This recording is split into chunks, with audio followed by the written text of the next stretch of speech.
ఇక అడవి దగ్గరికి పోదాం. మేము బ్యానర్ ఐటమ్ సమ్మక్క సారలమ్మని తీసుకున్నాం. ఎందుకంటే ఏ కోణంలో వార్తలు రావాలో అదే డిసైడ్ అవుతున్నాం. ఒకరి కోసం మేము పనిచేయట్లేదు, మా కోసం ప్రజల కోసం పనిచేస్తాం. అడవి తల్లి ఆశీర్వదించు గిరిజన కుంభమేళా మేడారం. సమ్మక్క సారలమ్మ ఎవరు, జంపన్న వాగు ప్రాముఖ్యం ఏమిటి, సమ్మక్క కుటుంబం తిరుగుబాటు, పగిడిద్దరాజు, సారలమ్మ, నాగులమ్మ, గోవిందరాజుల వీరవర్ణం. జాతరలో ప్రతి ఘట్టం ఒక అద్భుతం. మేడారం జాతర దక్షిణ కుంభమేళా మేడారం వెనుక ఉన్న చరిత్రపై ప్రజావాయిస్ ప్రత్యేక కథనం ఇచ్చిందే. టోటల్ పురుల మధ్య సమ్మక్క కాకతీయుల కాలంలో ఏమైతుంది, ప్రతాప రుద్రుడి దండయాత్ర వరకు మొత్తం క్లియర్ కట్ గా ఇచ్చినాం. మేడారం జాతర ప్రపంచంలోనే అతిపెద్ద గిరిజన జాతరగా కీర్తి గడించింది. ఇక్కడి వనదేవతలను దర్శించుకునేందుకు భక్తులు ఎక్కడెక్కడి నుంచో తరలి వస్తుంటారు. తెలంగాణ రాష్ట్రం ఏర్పడ్డాక 2014లో మేడారం జాతరను ప్రభుత్వం రాష్ట్ర పండుగగా గుర్తించింది. అయితే మేడారానికి ఇంతటి ప్రాశస్త్యం ఎందుకు దక్కింది, ఇక్కడ దేవతలుగా కొలిచే సమ్మక్క సారలమ్మ ఎవరు, జంపన్న వాగు ప్రాముఖ్యం ఏమిటి, అసలు ఈ జాతరను ఇంత వైభవంగా ఎందుకు నిర్వహిస్తున్నారు వంటి సందేహాలు చాలా మందిలో ఉన్నాయి. వాటికి సమాధానం చూడండి. ఇక్కడ మేము రాశాం. పులుల మధ్య సమ్మక్క. మేడారం సమ్మక్క సారలమ్మకు వనదేవతలుగా కొలిచేందుకు కారణాలను విశ్లేషిస్తే ఓ కథ ప్రాచుర్యంలో ఉంది. పూర్వం కోయదరులు వేట కోసం అడవికి వెళ్లిన సందర్భంలో అక్కడ వారికి పెద్ద పులులు కాపల మధ్య ఓ పసిపాప కనిపించింది. ఆ పాపను కోయదరులు గుడారానికి తీసుకెళ్లి దాచారు. పాప గూడేనికి వచ్చినప్పటి నుంచి అన్ని శుభాలే జరగడంతో కొండ దేవతలే ఆ రూపంలో ఉందని నమ్మారు. ఇక మాఘశుద్ధ పౌర్ణమి రోజు ఆ పాపకు సమ్మక్క అని నామకరణం చేశారు. సమ్మక్కను ఆ ప్రాంతపు కోయ చక్రవర్తి మేడరాజు పెంచి పెద్ద చేశారు. కాకతీయుల కాలంలో క్రీస్తు శకం 1260 నుంచి 1320 కాలంలో, అంటే కాకతీయుల ఏలుబడిలో ఇప్పటి జగిత్యాల జిల్లా ప్రాంతంలోని పులావాసను గిరిజన ద్వారా పులాసే అంటారు కదా, పోలాసను గిరిజన ద్వారా మేడారాజు పాలిస్తూ ఉండేవాడు.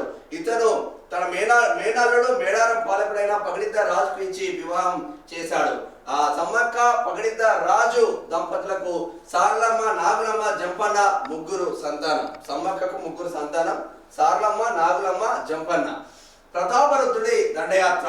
మేడారాన్ని పాలిస్తున్న పగిడిద్ద రాజు కాకతీయుల సామంతుడు. ఆ రోజుల్లో కరువు కాటకాల కారణంగా కొన్నేళ్ల పాటు ప్రజలు శిస్తు కట్టలేదు. కాకతీయుల సమాంతనిగా ఉంటూ శిస్తు కట్టకపోవడం, తన మామ మేడరాజుకు ఆశ్రయం కల్పించడం, కోయ గిరిజనలో విప్లవ భావాలు నూరిపోసి రాజ్యాధికారాన్ని ధిక్కరిస్తుందనే ఆరోపణలతో కాకతీయ సామ్రాజ్యాధినేత ప్రతాపరుద్రుడు పగిడిద్ద రాజుపై సమరశంక పూరించాడు. ఇది గమనించిన గిరిజనులు ఏమన్నా రెండో పేజీ పూర్తి స్థాయిలో అసలు తల్లుల చరిత్ర ఏందనేది తెలుసుకునే ప్రయత్నం చేద్దాం.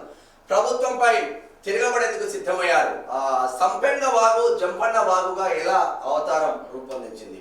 మాఘశుద్ధ పౌర్ణమి రోజున మేడారం పైకి కాకతీయ సేనలు దండెత్తారు. ఈ క్రమంలో ములుగు జిల్లా లక్నవరం సరస్సు వద్ద గిరిజనులకు కాకతీయ సేనలకు మధ్య యుద్ధం జరిగింది.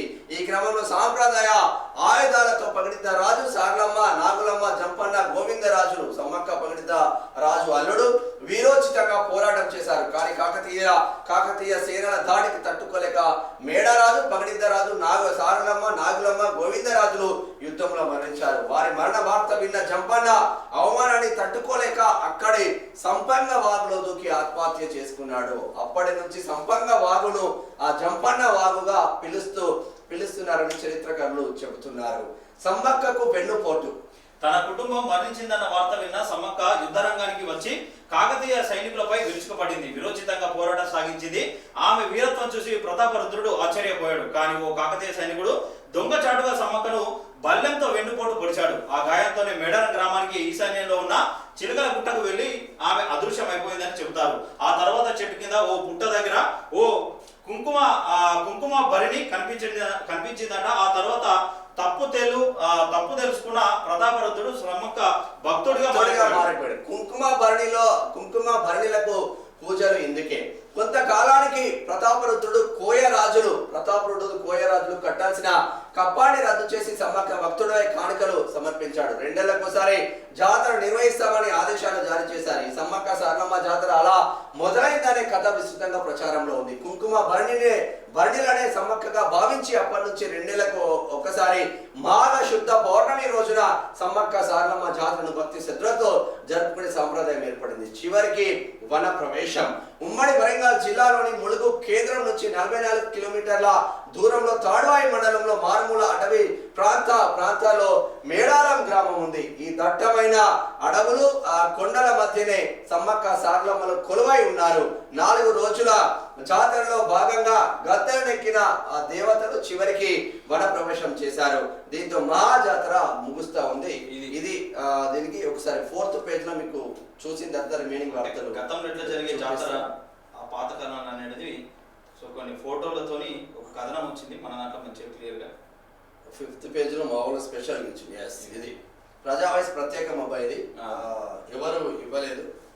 జాతర ఇది అసలైన ఘట్టం. వీళ్ళు సమ్మక్క సారలమ్మను ఎట్లా తీసుకొస్తున్నారు, పాత స్టార్టింగ్ లో ఏ రోజులలో ఎట్లా ఉండేది అనేది ఇగో ఇది నాటి జాతర చిత్రాలు. ఇవి నాటి జాతర చిత్రాలు ఇక్కడ చూడవచ్చు. ఇవే ఈ గద్దెలనే ఇంత పెద్ద ఎత్తున ఇప్పుడు బ్రహ్మాండంగా జరిగింది. ఇవన్నీ ఇట్లా తీసుకొస్తారు.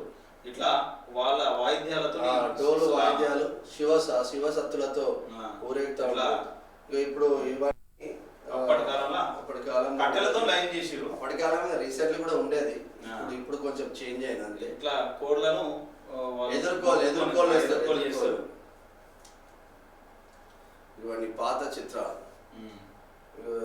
లక్ష్మీ దేవతకి సంబంధించింది. ఎడ్ల బండ్ల మీద నేను కూడా మా నాన్న ఉన్నప్పుడు నేను కూడా చిన్నప్పుడు ఎడ్ల బండ్ల మీద పోయినాం కాబట్టి ఆ గుర్తులు మాకు కూడా ఉన్నాయి.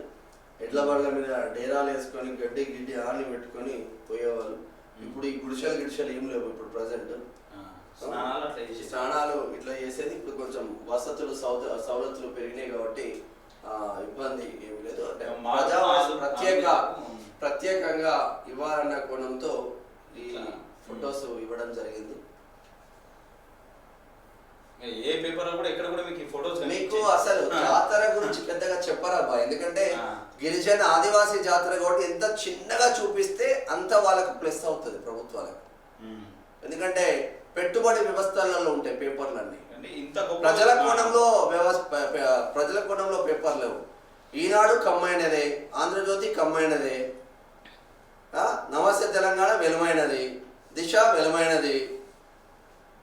ఇక ఇంకేముంటుంది, కొత్త పేపర్లు కూడా అన్ని వాళ్ళ చేతుల్లో ఉన్నాయి. మొత్తం వాళ్ళ చేతుల్లో ఉన్నాయి. గొప్పగా చూపిస్తే ఖర్చు పెట్టాలి, మళ్ళీ అభివృద్ధి చేయాలని చెప్పేసి గొప్పగా చూపించారు అంతే.